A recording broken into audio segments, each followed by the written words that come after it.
As a journalist, Anna Morley was used to thinking in headlines. It was second nature to her.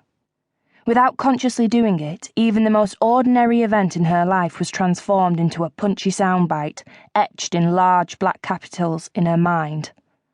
Hacked off. Female journalist 32 Mrs. Bus home. Danger on our streets. Loose paving slab, an accident waiting to happen, says local resident 32. Let there be light. Council slammed over patchy street lighting. The Herald campaign starts today. The Hunger Game. Starving writer, 32, curses self for not stopping at the corner shop for a tin of beans. Admittedly, none of the headlines were particularly scintillating, but then neither was her life, to be frank. If she died right now and needed an epitaph for her grave, the words, same old, would sum things up perfectly. But then came the most shocking news story of all, right when she was least expecting it. And afterwards, nothing felt same old again. It was astonishing how one conversation could change everything. Clemency House was the care home 8 miles out of Sheffield where Anna's grandmother Nora lived. With its strong smell of wee, disinfectant, and overcooked cabbage, it was home to an assortment of pensioners in varying states of confusion and decrepitude. It was certainly the last place on earth you would expect to experience an epiphany. Anna visited her nan on the last Sunday of the month and knew almost all the residents by now. An excited twittering would greet her arrival in the lounge. Oh, it's Anna! Wake up, Duck, Anna's here. Look, come to see Nora. Anna! Cooey! Which always made her feel like a minor celebrity, as she worked her way through the sea of white hair and support stockings. Hello, Mrs. Ransom. That's a lovely dress you've got on today. Hello, Violet. How's your great-grandson doing? Hello, Elsie. I brought you today's crossword if you want it.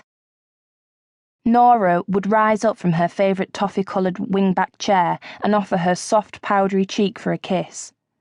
Then they'd drink stewed tea and chat together for an hour or so, before taking a slow turn around the garden so that Nora could moan in private about whichever resident was getting on her nerves that week. And that was usually that. This time, however, the pattern changed.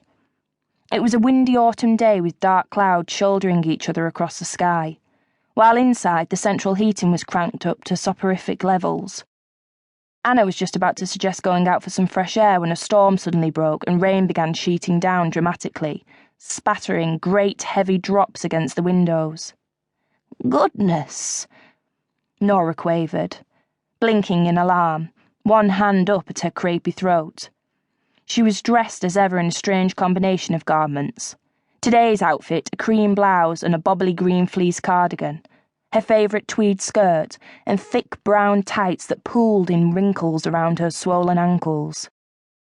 Maybe we'll stay indoors after all, Anna said, discreetly checking her watch. 3 o'clock. Pete was meant to be coming round for dinner later. A roast, she'd promised him, ambitiously, and she knew for a fact that there wasn't a single vegetable to be found in her house, let alone anything she could conceivably baste in oil and bung in the oven. Nora turned and stared at Anna, as if seeing her for the first time.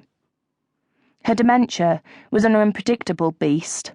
Some days she seemed perfectly lucid and managed to keep up with a conversation, but other times a veil of bewilderment would slide over her face and she would spout gibberish. You do look like him, you know, she said from out of nowhere. Gino, wasn't it? Her false teeth were slipping, making her words indistinct. Gino, Anna echoed. What are you talking about, Nan? The Italian, you know. Her eyes were cloudy and far away, her gaze wandering from Anna's face. Your father. Anna's stomach lurched. She must have misheard. Surely. My father? Nora frowned. Didn't I just say...